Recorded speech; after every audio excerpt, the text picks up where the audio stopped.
to Stories Beyond Borders, the podcast where culture, identity, and personal journeys come together. I'm your host, Urmi, and in each episode, we sit down with voices from around the world to explore what it means to belong, to move, to grow, and to find home. Whether you're a third culture kid, an expat, or someone redefining identity on your terms, these are your stories too. Today, I'm joined by Desta, a Bangkok-born British-Eritrean educator, writer, and vocalist based in London. Having grown up across Thailand, Barbados, France, Cote d'Ivoire, Jordan, the UK, and Belgium, and later living in Brazil, the Philippines, and Turkey, Desta's life has been nothing short of global. With more than 20 years of international teaching experience, she has traveled to over 90 countries, bringing her passion for learning and culture wherever she goes. Beyond education, she has also contributed to cultural programming for film and literature festivals from Accra to Atlanta. I'm so excited to dive into her journey, her love for travel, and the unique perspective she brings from her truly international life. Welcome, Desta. Thank you, Urmi. It's nice to be here.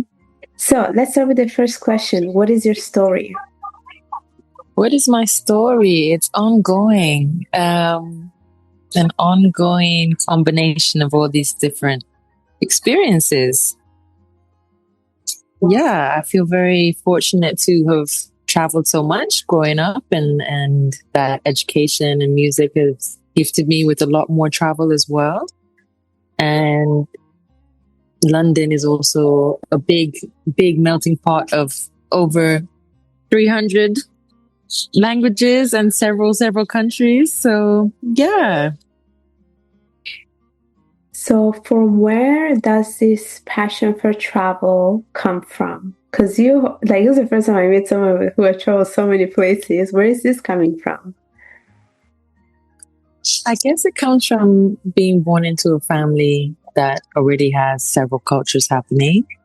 Thai, Eritrean, British. My niece is American, but of Cherokee roots. I guess it comes into being born into a family of many cultures. And then due to the nature of my parents' work, I traveled a lot as a kid.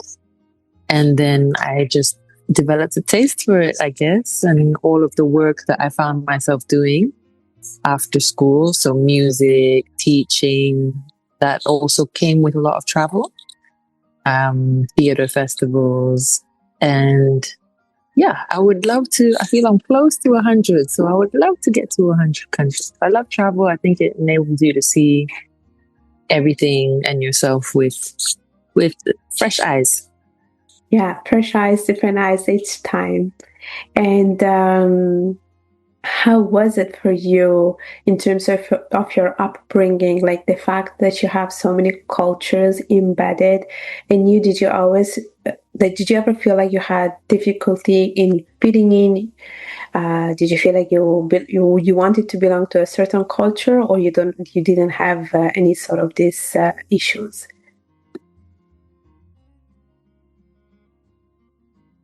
I guess you can always, it's cup half full, half empty. I try to look at it always more as a positive thing that, what a great gift that I get to experience all these different things, and I can be a bit of this and a bit of that and a bit of that. Definitely experienced not feeling part of something or fitting in somewhere. And sometimes that makes me feel like, oh, I wish, I spoke this language better, or I knew this culture better. And then I just apply myself to trying to learn that language better, or trying to learn the culture better. Sometimes I don't fit in, or I don't necessarily feel welcome. And then that's not somewhere I really care to try and fit into. So yeah, I think it's really, you can make a home wherever you are. Yes, I agree. You can make home wherever you are. And do you happen to speak many languages or not? And if yes, which ones? Some people say I speak many languages. My partner is always exaggerating every time. She speaks 53 languages when he introduces me to people, and don't listen to him. It's not true. So I speak English, obviously, French, Portuguese. Well, I'd say those are my three best. And then I speak decent Spanish, bit of Turkish and Thai since I was born in Thailand. Turkey because I lived there for a while and I did backing vocals for a Turkish artist for a moment. And Tigrinya, which is my dad's language. So I guess I could say, what is that, 7? English, Spanish, Thai, Tigrinya. Yeah, those are my kind of okay-ish languages, but I'm dreaming of adding like another 5 to that. I don't know when or how, but I have a list of 12 that I hope to one day be conversational. So if I was going to add to that, it would be Swahili, such a huge language in Africa, East, Central. Kirundi, my partner's from Burundi. I would love to learn Mandarin and Japanese. Small projects, easy, couple weekends. And I would love to speak Arabic. I spent time in Jordan as a kid, and it's also the second language of Eritrea. And it's just a beautiful language, I feel. So I would love to add those 5 with a little music and a little time. So you're the second person that I have met today because I had a recording earlier. The other person told me he speaks 8 languages. And he was like you, like going on and on and on and on with this list. And then I was like, okay, I'm like nothing compared to these people.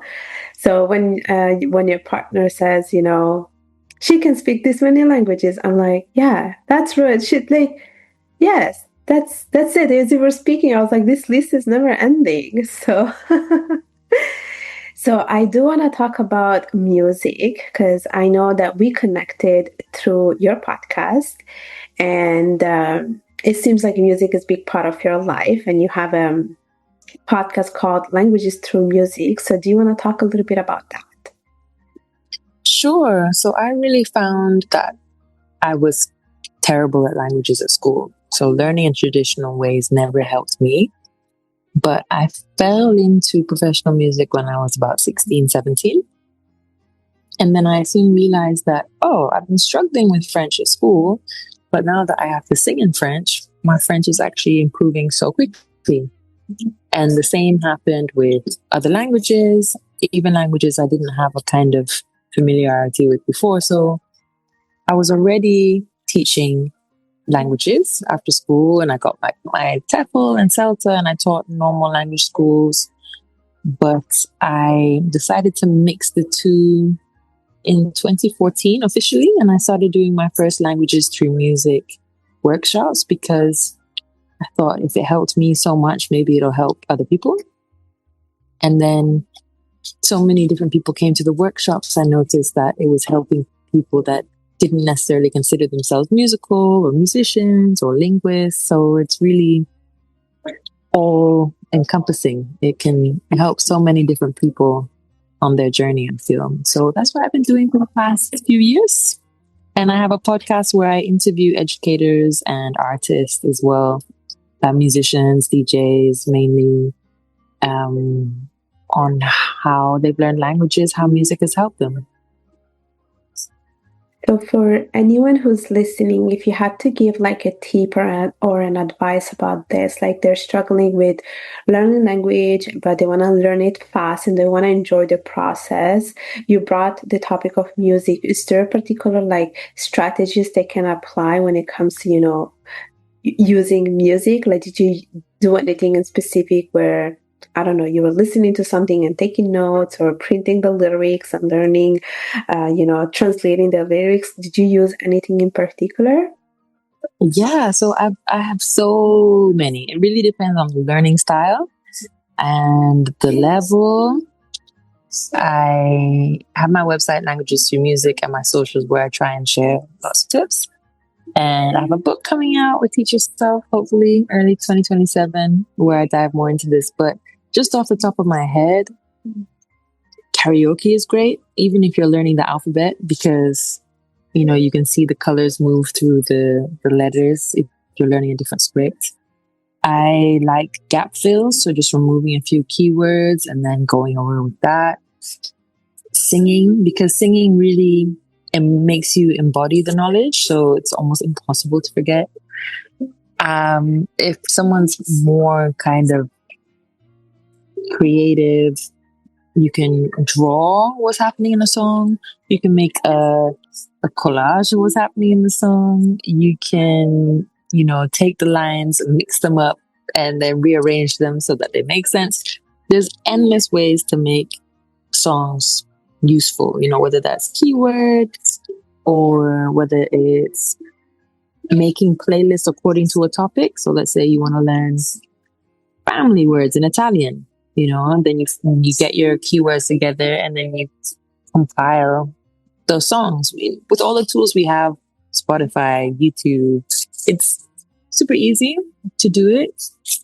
So I like to challenge people to listen to a new song every day in the language they're trying to learn.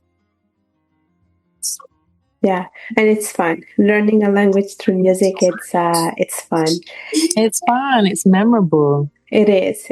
And if you listen to your favorite music, it's even more fun. And I love karaoke. I'm also big on that. I love singing. Yeah, it can be a great way to learn. Yes, definitely.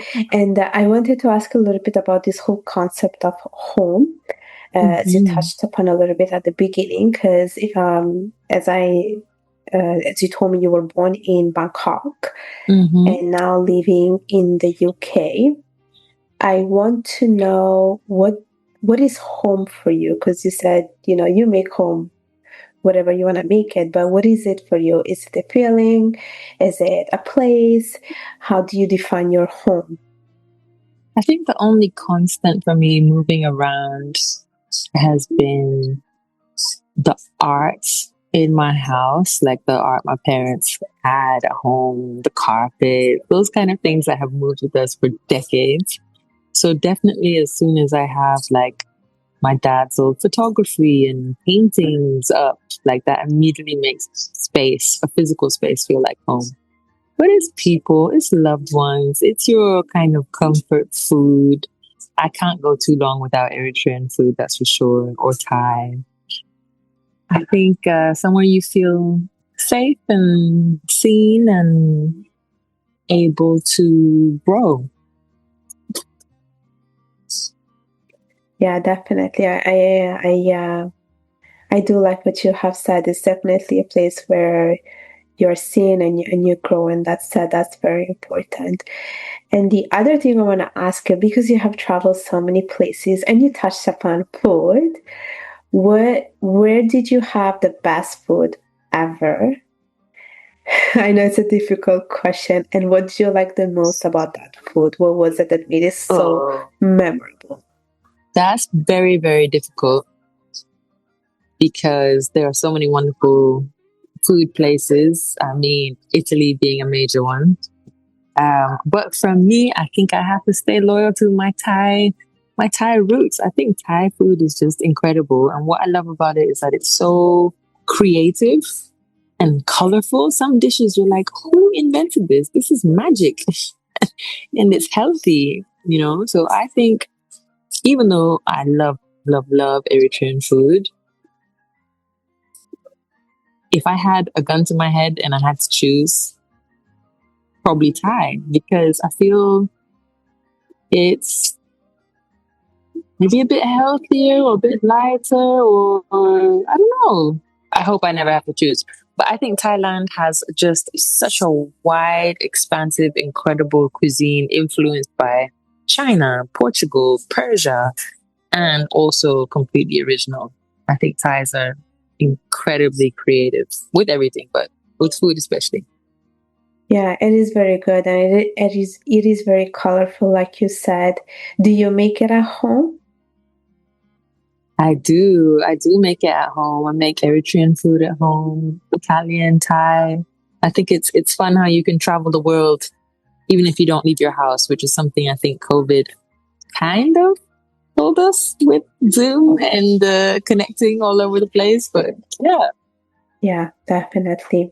So I do want to ask one last question because when we connected, you spoke about different projects that you're working on, new things that you're launching. Do you want to touch a little bit about those things? Sure, thank you.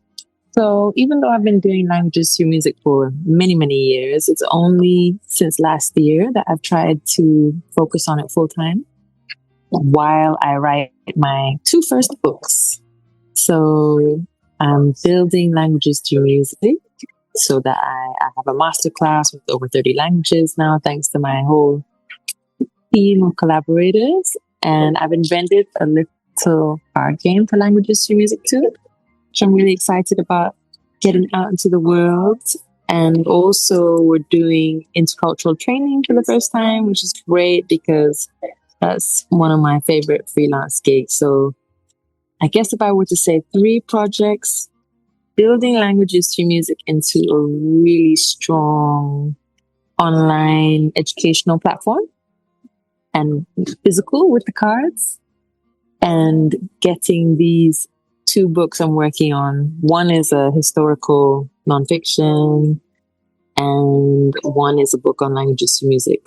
So yeah, languages through music and these two books are my three major goals that I hope books-wise people will be able to read from next October, maybe? Yes, we'll be on the lookout. Yeah. So we pretty much approached the end of this interview, and I usually ask every single guest what is the message they want to leave today. So what is your message? I know we spoke about different things. It could be related to the conversation or it could be totally unrelated. It's anything that you want the audience to take away from this conversation today. Maybe something that working in languages and working in intercultural communications has always taught me is no matter how different you think you might be from somebody else, or different beliefs or opinions or experiences or everything. Like, I think about this because this morning I had a job where I met someone, and just from the background, I thought, oh, we're not going to have much to talk about. And I've had that in teaching before. Like, you know, sometimes I meet someone where I'm like, what are we going to talk about? I don't know anything about what this person does, or, you know, I know we have very conflicting opinions on certain things. There's always something you can connect over. There's always something you can connect over. And the more you open yourself to languages and to culture, I think the more you see how that brings everybody closer. And just that kind of understanding. I've had students sometimes where I'm like, to give an example, I've had students where, you know, military like experience or neurosurgeons or kind of worlds that I'm like, I don't know anything about that. What are we going to talk about? And you always find something in common. Definitely, I couldn't agree more. Well, Desta, thank you so much for coming. Before I let you go, tell us how people can connect with you. Thank you for having me. I am always on languagesthroughmusic.com or at Languages Through Music or LinkedIn. And yeah, thank you. I really, really enjoyed talking to you. And I love that you're creating a cultural podcast hub for people to share their stories. Yes, thank you, Desta. I will definitely put all the links in the description. And thanks for listening to this episode of Stories Beyond Borders. If you enjoyed it, don't forget to subscribe, leave a review, and share it with someone who needs to hear it. Remember, home isn't always a place, sometimes it's a story. Until next time, keep crossing borders and telling your story.